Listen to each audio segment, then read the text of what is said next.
Nous avons déjà eu un aperçu de la guerre en Canaan dans les premiers chapitres du livre de Josué. Nous pouvons les résumer comme suit. Le chapitre 1 nous met en présence du chef. Le chapitre 2 nous parle de l'envoi des espions.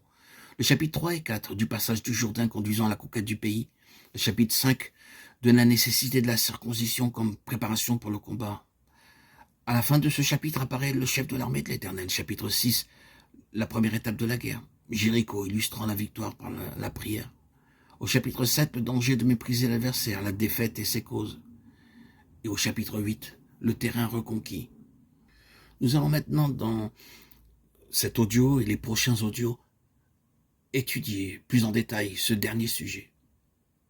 L'Éternel dit donc à Josué, « Ne crains point et ne t'effraie point. Prends avec toi tous les gens de guerre, lève-toi, monte contre Haï. Vois, je livre entre tes mains le roi d'Aï et son peuple, la ville et son pays. Tu traiteras Haï et son roi comme tu as traité Jéricho et son roi. » Josué se leva donc avec tous les gens de guerre pour monter contre Haï.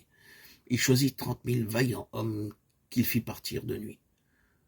Quand vous aurez pris la ville, vous y mettrez le feu, vous agirez comme l'Éternel l'a dit, c'est l'ordre que je vous donne. Et Josué les fit partir. Josué 8, 1, 9.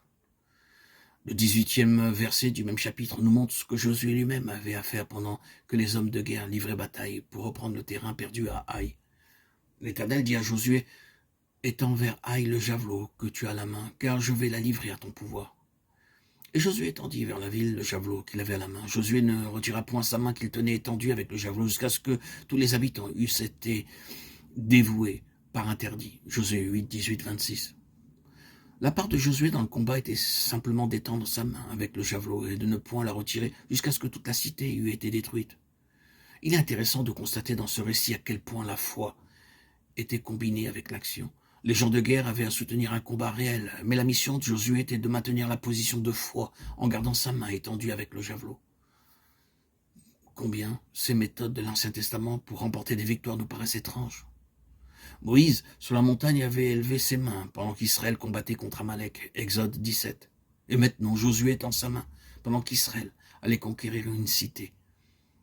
Élisée plus tard commande au roi Joas de tirer des flèches contre terre. Et quand le roi s'arrêta après avoir tiré 3 flèches, le prophète le reprit en lui disant qu'il avait mis des limites au nombre de ses victoires.